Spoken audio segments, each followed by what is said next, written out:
Beyond the web. A hero's journey to the planet of Silk, the darkness of space, stretched endlessly before the small exploration vessel as it drifted through the outer regions of the galaxy, and Captain Ryan Mitchell stood at the command deck watching. The stars blur past the viewport with a sense of wonder that never quite faded even after 15 years of deep space exploration. And beside him stood his crew of 6 experienced officers who had volunteered for this mission into uncharted territory, where few humans had ever ventured before, and they were searching for habitable worlds and new resources. But what they would find would change everything. They thought they knew about life in the universe. The ship had been traveling for 3 months, since leaving the last colonial outpost, and their supplies were holding steady. But the isolation was beginning to wear on everyone, and Ryan could see it in the tired eyes of his crew members as they went about their daily routines. And the ship's computer had detected an unusual energy signature 2 days ago, coming from a system that wasn't on any of their star charts. And Ryan had made the decision to investigate despite the protests of his second-in-command, Lieutenant Carlos Martinez, who believed they should stick to their planned route and avoid unnecessary risks as they approached the unknown system. The sensors began picking up more detailed information, and what they found was remarkable because the third planet from the star showed clear signs of an advanced civilization with orbital structures and energy outputs that suggested a highly developed society, and the atmosphere was breathable with oxygen levels similar to Earth, and the planet's surface was covered in vast forests and oceans that sparkled like jewels under the light of the yellow sun. And Ryan felt his heart race with excitement, because this was exactly the kind of discovery that could make their entire mission worthwhile. They entered orbit around the planet and immediately began scanning for any signs of hostile activity. But everything seemed peaceful, and after several hours of observation, Ryan decided to send down a small landing party to make first contact, and he chose himself, along with Lieutenant Martinez and Dr. Amy Foster, their xenobiologist and specialist Lisa Crawford, their communications expert to represent humanity in this historic moment. And they prepared the shuttle and descended through the atmosphere, watching. As the alien world grew larger beneath them, the surface was even more beautiful up close, with enormous trees that reached hundreds of feet into the sky, and their trunks were covered in a strange, silvery bark that seemed to shimmer in the sunlight. And as they flew over the forest, they spotted what appeared to be structures woven between the trees, like massive webs that glinted with an ethereal quality. And Ryan realized that the entire civilization seemed to be built within and around these web-like constructions, and it was unlike anything he had ever seen in all his years of exploration. They landed in a clearing near one of the larger settlements, and as they stepped out of the shuttle, they were immediately struck by the humidity and the rich scent of vegetation that filled the air, and the gravity was slightly lighter than Earth, which made their movements feel almost bouncy. And as they stood there taking in their surroundings, they heard a soft rustling sound from the trees above, and suddenly figures began emerging from the foliage and descending on delicate strands that looked like silk. The aliens were humanoid in shape, but distinctly different from humans, and they were tall and slender, with graceful movements that seemed almost dance-like, and their skin had a pale, luminescent quality that ranged from pearl white to soft silver, and their eyes were large and multifaceted, catching the light in ways that created rainbow patterns across their faces. And most striking of all were the delicate silk-producing spinnerets visible on their wrists and along their arms, which they used to create the strands they traveled on, and their hair flowed long and fine like spun silk in shades of white silver and pale gold. The first alien to approach them was clearly a leader or important figure, because the others deferred to her with subtle gestures, and she moved with confidence and grace that commanded respect. And when she spoke, her voice was melodic and seemed to resonate in harmonics that were almost musical. And Lisa Crawford's translation device struggled at first, but soon began providing rough translations, and the alien introduced herself as Elder Mother Kira, and she welcomed them to the planet of Arachnis in the name of her people. The Silk Weavers. Ryan stepped forward and introduced himself and his team, and he explained that they came from a planet called Earth, and that they meant no harm and were simply explorers seeking knowledge and new friends among the stars. And Kira listened carefully, her multifaceted eyes studying each member of the team with an intensity that was both curious and analytical. And when Ryan finished speaking, she smiled, and it transformed her alien features into something warm and welcoming. and she told them that the Silkweavers had been expecting visitors from the stars for many generations because their ancient prophecies spoke of travelers who would come from beyond their world. Kira invited the humans to enter their settlement, and as they followed her deeper into the forest city, Ryan was amazed by the sophistication of the Silkweaver civilization.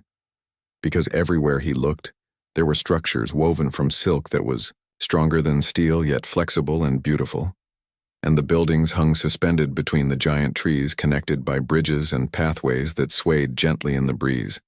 And the entire city seemed to be alive with activity as Silkweavers went about their daily lives, weaving, repairing, and creating with their natural silk. They were taken to a large central chamber that appeared to be a meeting hall. And inside, they found dozens of Silkweavers gathered to see the strange visitors from another world. And Kira introduced them to the Council of Elders, which consisted of 7 female Silkweavers who governed their society. And Ryan learned that the Silkweavers had a matriarchal culture where females held positions of leadership and authority, while males typically served as craftsmen, artists, and caretakers. And this was a natural arrangement based on their biology because females were larger, stronger, and had more advanced silk-producing abilities. Over the following days, the humans were given a tour of Silkweaver society, and Dr. Amy Foster was fascinated by their biology and studied them carefully with their permission. And she discovered that the Silkweavers were descended from an ancient arachnid species that had evolved intelligence and developed a complex civilization over millions of years, and their silk was not just for building, but served multiple purposes, including communication, art, clothing, and even food preservation, and the chemical composition of their silk was incredibly complex and could be modified to have different properties depending on what was needed. Lisa Crawford spent her time learning the Silkweaver language, and she discovered that they communicated not just through spoken words but also through subtle vibrations in their silk webs that could convey complex emotions and ideas across great distances. And the entire city was connected by a network of silk strands that functioned like a living internet, allowing instant communication between all members of their society. And Lisa was amazed by the sophistication of this system, and she began working on ways to interface human technology with the Silkweaver network. Lieutenant Martinez focused on understanding their military capabilities and defensive systems because he was still cautious about potential threats, and he discovered that the Silkweavers were primarily peaceful, but they had defensive measures in place to protect against predators and other dangers on their planet. And they could produce silk that was incredibly sticky and could trap even the largest creatures. And they also had weapons that fired silk projectiles that could immobilize threats without killing them. And Martinez was impressed by their strategic thinking and their preference for non-lethal solutions. Ryan spent most of his time with Kira, learning about Silkweaver culture, history, and philosophy. And he discovered that they had a deep reverence for nature and believed in living in harmony with their environment rather than dominating it. And their entire civilization was designed to coexist with the forest rather than destroy it. And they viewed themselves as caretakers of their world, responsible for maintaining the delicate balance of their ecosystem. And Ryan found himself deeply moved by their wisdom and their approach to life. As the days turned into weeks, the humans and Silkweavers developed a strong bond of friendship and trust. And Ryan's crew began to see the Silkweavers not as aliens but as people with hopes, dreams, fears, and aspirations just like humans. And the Silkweavers were equally fascinated by the humans, and they asked endless questions about Earth and human culture, and they were particularly interested in human art, music, and literature. And they were amazed by the diversity of human civilizations and the incredible journey humans had taken to reach the stars.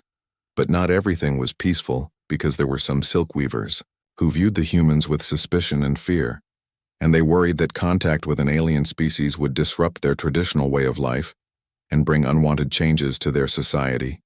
And the leader of this faction was a younger council member named Scylla, who argued passionately that the humans should be sent away before they could cause harm.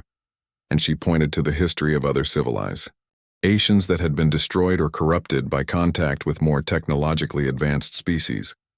Ryan understood her concerns because human history was filled with similar examples of cultures being devastated by first contact, and he knew that the Silkweavers had every right to be cautious, and he promised Kira that humans would respect Silkweaver sovereignty and would never try to force unwanted changes on their society. And he proposed a formal treaty that would establish guidelines for future interactions between their two species. And Kira agreed that this was a wise approach, and she began working with the Council to develop the terms of such an agreement. But before the treaty could be finalized, a crisis erupted that would test the growing friendship between humans and Silkweavers, because one morning the Silkweaver sensors detected multiple ships entering their system, and these ships were not human in origin, but belonged to the Krill, a hostile species of insectoid, raiders who traveled the galaxy looking for resources to plunder and slaves to capture. And the Krill had discovered Arachnis, and they were coming to take what they wanted. Kira immediately contacted Ryan and explained the situation, and she told him that the Krill had attacked other worlds in their region of space and were known for their brutality and ruthlessness, and the Silkweavers had defensive capabilities, but they had never faced a threat of this magnitude before, and their peaceful nature meant they were not prepared for all-out war. And she asked Ryan if the humans would stand with them against this threat, and Ryan didn't hesitate for even a moment before agreeing to help defend the Silkweavers. Ryan contacted his ship in orbit and ordered his remaining crew members to prepare for combat, and he also sent an emergency message back to the nearest human outpost, requesting immediate military assistance. But help was weeks away at best, and they would have to hold out on their own until reinforcements could arrive, and Ryan knew that his small exploration vessel was no match for multiple Krill warships. But he also knew that he couldn't abandon the Silkweavers to face this threat alone. Lieutenant Martinez took charge of organizing the defense, and he worked with the Silkweaver military leaders to develop a strategy that would maximize their strengths while minimizing their weaknesses. And the plan was to use the Silkweavers' knowledge of their planet's terrain and their silk-based technology in combination with human weapons and tactical expertise to create a layered defense that would make it as difficult as possible for the Krill to achieve their objectives. The Krill ships entered orbit and immediately began scanning the planet for valuable resources and population centers, and they sent down landing craft filled with Krill soldiers who were heavily armed and protected by thick chitinous armor, and the first landing occurred near one of the smaller Silkweaver settlements, and the Krill quickly overwhelmed the defenders and began capturing Silkweavers and loading them onto transport ships to be taken as slaves. But the Silkweavers and humans had anticipated this, and they had set traps throughout the forest using incredibly strong silk nets and sticky barriers that could slow down or stop the Krill advance. And when the Krill soldiers entered the trapped zones, they found themselves caught in webs that their weapons couldn't cut through, and human soldiers led by Martinez attacked from concealed positions using their superior mobility to strike and retreat before the Krill could respond effectively. The battle quickly spread across multiple fronts as more Krill landing craft descended, and the fighting was fierce and brutal with casualties on both sides, and Ryan coordinated the overall defense from a command center deep within the forest city. And he worked closely with Kira, who provided invaluable insights into Silkweaver capabilities and limitations, and together, they made decisions about where to commit their limited resources for maximum effect. Dr. Amy Foster converted her research station into a field hospital where she worked tirelessly to treat wounded soldiers from both species, and she quickly learned how to adapt her medical knowledge to Silkweaver biology, and she saved many lives through her skill and dedication. And Lisa Crawford used her expertise with the Silkweaver communication network to coordinate defensive efforts across the entire planet and ensure that information flowed quickly to where it was needed. Most as the battle raged on. Ryan realized that they needed to take more aggressive action if they were going to survive, because the Krill had superior numbers and firepower, and they would eventually overwhelm the defenders through sheer attrition. And he proposed a daring plan to Kira, which involved taking the fight directly to the Krill ships in orbit. And she was skeptical at first because it seemed impossibly dangerous, but Ryan convinced her that it was their best chance for victory. The plan required a small team to infiltrate one of the Krill landing craft and use it to reach the main Krill warship in orbit, and once aboard they would sabotage the ship's power systems and weapons, causing enough chaos to force the Krill to withdraw. And Ryan volunteered to lead the mission along with Martinez and 3 Silkweaver warriors, including Kira's daughter Maya, who was one of their finest soldiers. They captured an intact Krill landing craft during a raid, and Lisa Crawford worked to hack into its computer systems so they could control it and fly it up to the orbiting warship, and after several tense hours she succeeded, and the infiltration team boarded the craft and launched toward space. And as they rose through the atmosphere, Ryan looked back at the beautiful planet below and wondered if he would ever see it again. Flight to the Krill warship was tense and silent as each team member mentally prepared for what was to come. And Maya explained that Silkweavers were not naturally inclined toward violence, but they would fight with everything they had to protect their home and families, and Ryan respected her courage and determination. And he told her that humans felt exactly the same way about defending those they loved. They docked with the Krill warship without incident, because the Krill weren't expecting anyone to be bold enough to attack them directly. And once inside, they moved quickly through the corridors, stunning or avoiding Krill crew members as they made their way toward the engineering section. And the interior of the ship was dark and oppressive, with the smell of chemicals and decay that made Ryan's stomach turn. Maya and the other Silkweavers used their silk to create traps and barriers behind them to slow down any pursuit, and their natural agility and zero gravity gave them an advantage in the cramped confines of the ship. And Martinez handled the human weapons with deadly efficiency, taking down any Krill who got too close. And Ryan led them forward, using his tactical experience to anticipate enemy movements and choose the safest routes. They reached the engineering section and immediately began placing explosive charges on critical systems, and the Krill finally realized what was happening, and alarms began blaring throughout the ship, and enemy soldiers converged on their position from all directions, and the team fought desperately to buy enough time to complete their sabotage, while casualties mounted on both sides. Maya was struck by enemy fire and fell wounded, and Ryan caught her before she could hit the ground, and he dragged her to cover while returning fire with his sidearm. And she looked up at him with pain in her multifaceted eyes and told him to leave her behind and complete the mission. But Ryan refused because no one gets left behind, and he told Martinez to finish setting the charges while he provided covering fire. The final charge was set, and Martinez triggered the timer, giving them exactly 5 minutes to reach the landing craft and escape before the explosions would tear the ship apart, and they fought their way back through the corridors carrying Maya between them, while Silkweaver silk and human bullets held back the pursuing Krill forces, and they reached the landing craft with seconds to spare, and Ryan practically threw Maya inside before diving in himself. They launched just as the first explosions rocked the Krill warship, and Ryan piloted the craft away at maximum speed.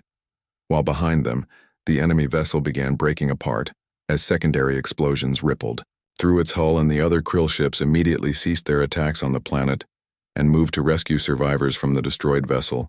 And in the confusion, the infiltration team made it safely back to the surface. The Krill eventually withdrew from the Arachnus system, having lost their command ship and suffered heavy casualties, and they decided that this world was too well defended to be worth the continued cost, and the Silkweavers had won their first major military victory, but at a terrible price, because many brave warriors had died defending their home, and countless others were wounded or traumatized by the violence they had witnessed. In the aftermath of the battle, Ryan and his crew helped the Silkweavers rebuild and recover from the devastation, and Dr. Foster worked around the clock to heal the wounded, including Maya, who would survive thanks to her quick medical intervention, and Lisa Crawford helped restore damaged sections of the Silk communication network, and Martinez trained Silkweaver soldiers in defensive tactics so they would be better prepared if the Krill or another threat ever returned. Kira called Ryan to the council chamber one day, and there she presented him with the highest honor their civilization could bestow, which was a cloak woven from the finest silk, created by the council members themselves, and she told him that he and his crew would forever be considered friends and protectors of the Silkweaver people, and that they would always have a home on Arachnus. And Ryan was deeply moved by the gesture, and he thanked her on behalf of all humanity. The formal treaty between humans and Silkweavers was signed in a ceremony attended by representatives from both species, and it established guidelines for trade, cultural exchange, and mutual defense, and it was the beginning of a partnership that would benefit both civilizations for generations to come. And Ryan knew that this was just the first step in what would hopefully be a long and fruitful friendship. Several weeks later, human reinforcements finally arrived, along with news that the United Earth government had officially recognized the Silkweaver civilization and was establishing a permanent embassy on Arachnus, and Ryan's mission was complete. but he found himself reluctant to leave, because he had grown to love this world and its people, and he had formed deep friendships with Kira and many others. On his final night on Arrakis, Kira took Ryan to a sacred grove deep in the forest where the oldest trees grew, and there, she showed him something that few outsiders had ever seen, which was the Great Web, a massive structure woven by generations of silk weavers that connected all their major cities and served as the heart of their civilization, and it glowed with a soft bioluminescent light that was both beautiful and otherworldly. And Kira told him that just as this web connected all silk weavers, so too would the friendship between their species connect humans and silk weavers across the vast distances of space. Arian stood there in awe of what he was witnessing, and he realized that he had been changed by his experiences on this world. And he had learned that courage wasn't about being fearless, but about doing what was right, even when you were afraid. And he had learned that friendship could transcend differences in appearance, culture, and biology. And he had learned that humanity's journey to the stars would be enriched by every new civilization they encountered. The next morning, Ryan and his crew prepared to depart, and the entire settlement gathered to say goodbye. And there were tears from both humans and silk weavers as they embraced and promised to stay in touch. And Maya gave Ryan a small silk token that she said would bring him luck and protection on his travels, and he promised her that he would return someday to visit us. Their ship lifted off, and Arrakis grew smaller beneath them. Ryan looked back one last time at the planet of silk, and he knew that this was not an ending but a beginning, and humanity had found something precious among the stars, which was proof that the universe was filled with wonders waiting to be discovered and friends waiting to be made. And he felt proud to have played a small role in bringing two civilizations together. The journey back to human space took several months, and during that time, Ryan wrote detailed reports about everything they had learned and experienced on Arrakis. And he recommended that Earth establish strong ties with the silk weavers and learn from their sustainable approach to civilization and their wisdom about living in harmony with nature. And he also warned about the threat posed by the krill and other hostile species, and he argued that humanity needed to build alliances with peaceful civilizations to ensure security for everyone.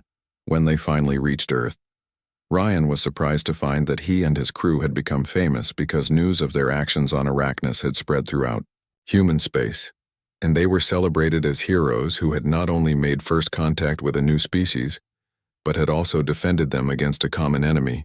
And Ryan was uncomfortable with the attention because he didn't feel like a hero, and he had simply done what any decent person would do when faced with the choice of helping someone in need or walking away.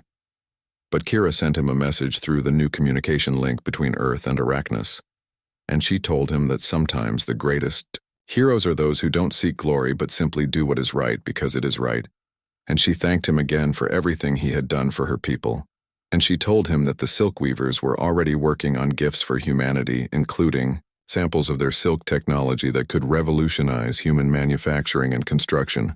Over the following years, the friendship between humans and silk weavers grew stronger, and trade routes were established and cultural exchanges became common, and human scientists learned how to synthesize silk with properties similar to what the silk weavers produced naturally, which led to breakthroughs in materials. Science and engineering and silk weaver artists brought their unique aesthetic to human worlds, creating works of breathtaking beauty that inspired a new generation of human artists. Ryan eventually retired from active exploration and took a position as the human ambassador to Arrakis, and he returned to the planet he had grown to love, and he lived among the silk weavers, learning their language and customs and becoming one of the few humans who truly understood their way of life.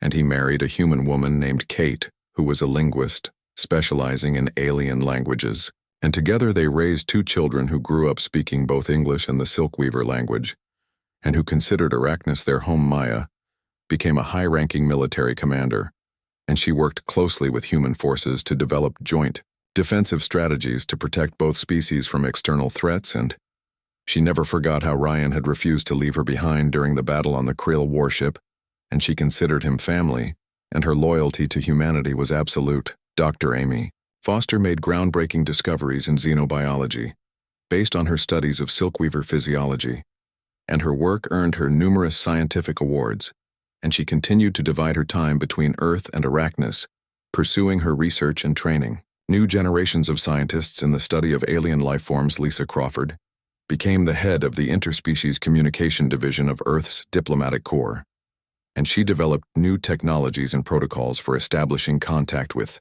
alien civilizations, and her work directly led to successful first contact with 3 other species over the next decade. Lieutenant Martinez rose through the ranks of Earth's military and eventually became an admiral in charge of the frontier defense fleet, and he never forgot the lessons he learned fighting alongside the Silkweavers, and he advocated strongly for cooperative defense agreements between allied species. Kira lived for many more years and saw her dream of peaceful cooperation between species become a reality. And when she finally passed away at an advanced age, the entire planet mourned, and Ryan gave a eulogy at her funeral in which he described her as a visionary leader who had the courage to reach out to strangers from another world and trust them when she had every reason to be cautious, and he said that her legacy would live on in the bonds of friendship between humans and Silkweavers. The story of Ryan and the Silkweavers became legendary, and it was taught in schools throughout human space as an example of how first contact should be handled with respect, curiosity, and a willingness to stand together against common threats, and it inspired countless young people to pursue careers in exploration diplomacy and xenology. Decades later, when Ryan was an old man, he sat in his home on Arachnus watching his grandchildren play with young Silkweavers in the garden, and he reflected on the incredible journey his life had taken, and he thought about how one decision to investigate an unknown energy signature had led to all of this, and he realized that the universe had a way of surprising you when you were brave enough to embrace the unknown. Young reporter came to interview him one day and asked him what he considered his greatest achievement, and Ryan thought for a long moment before answering. And he said that his greatest achievement was not the first contact or the battle or any of the honors he had received, but rather, it was the simple act of choosing to see the Silkweavers as people deserving of respect and friendship, rather than as aliens to be feared or exploited. And he said that this was something every person could do, regardless of whether they ever traveled to the stars.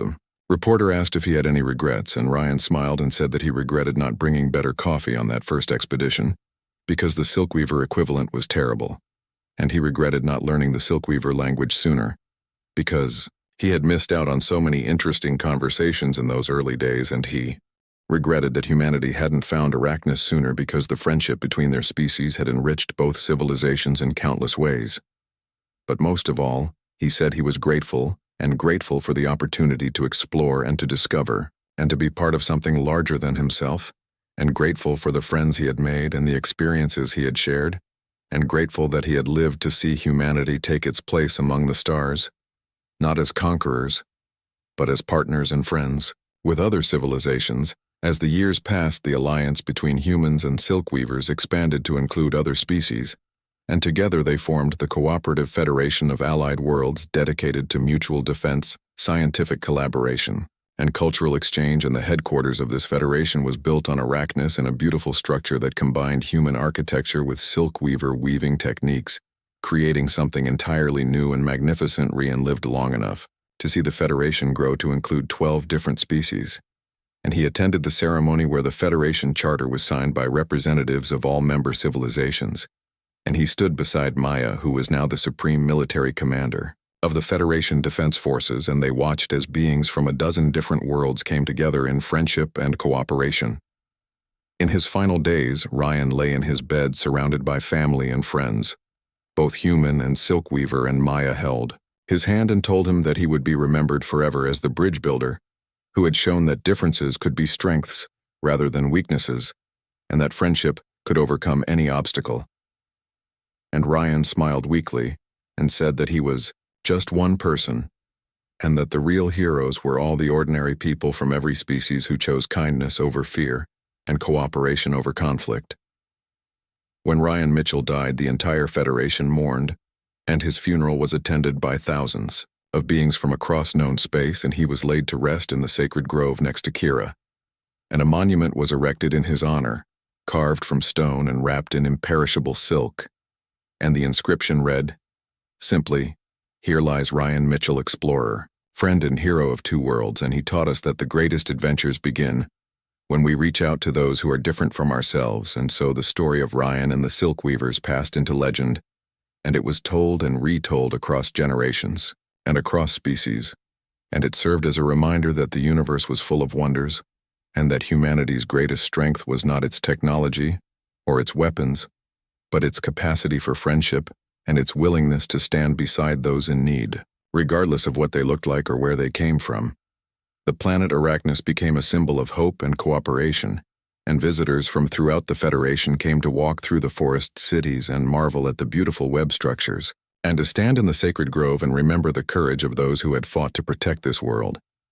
And every year on the anniversary of the battle against the Krill, there was a ceremony where humans and silk weavers renewed their pledge of friendship and commitment to defending each other.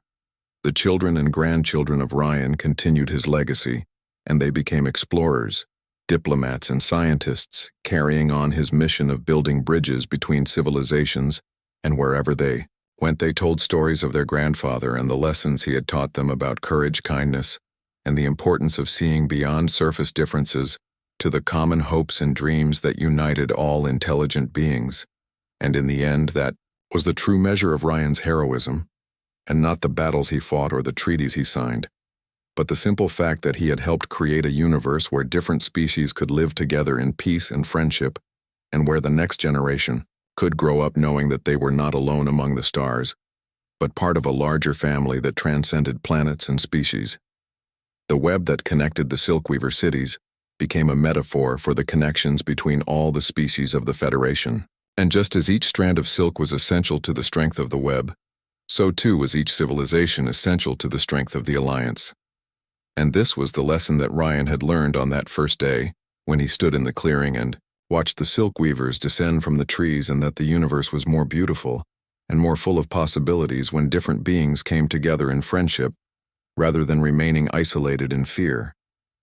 And so the story ends not with an ending, but with a beginning, and because the friendship between humans and silk weavers was just the first chapter in a much longer story, and a story of exploration and discovery and of different beings coming together to face challenges and celebrate victories, and of a universe that was made richer and more wonderful by the diversity of life it contained. And it was a story that would continue long after Ryan was gone, carried forward by all those who had been touched by his example and inspired. By his courage, the web of silk that connected Arraknis continued to grow and expand, and just as the silk weavers had always known it would. But now, it reached beyond their world, connecting them to Earth and to all the other worlds of the Federation, and creating something new and beautiful that no single species could have created alone. And this was Ryan's true legacy, and not monuments or medals, but the living, breathing reality of different civilizations working together in friendship and mutual respect. And somewhere among the stars, other explorers were making their own journeys and encountering their own alien civilizations and facing their own choices about whether to reach out in friendship or pull back in fear. And some of them knew the story of Ryan Mitchell and the Silk Weavers, and they drew courage from his example, and they chose friendship. And in doing so, they added their own strands to the great web that connected all intelligent life across the galaxy. The universe was vast and full of mysteries, and humanity had only begun to explore its wonders. But wherever humans went, they carried with them the lessons learned on Arraknis. And that true strength came not from standing alone, but from standing together.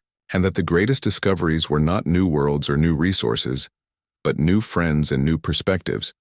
And that the journey to the stars was not just about reaching new destinations, but about becoming better beings through the relationships formed along the way. And that was the story of Ryan Mitchell and the Silk Weavers, and a story of courage and friendship, and of two civilizations that found each other among the infinite darkness of space and created something beautiful together. And a story that would be remembered and retold for generations to come, and that would inspire future explorers to reach out across the vast distances between worlds and seek not conquest, but connection, and not dominion, but friendship, and in doing so to weave their own strands into the ever-growing web of civilization that connected all thinking beings across the cosmos.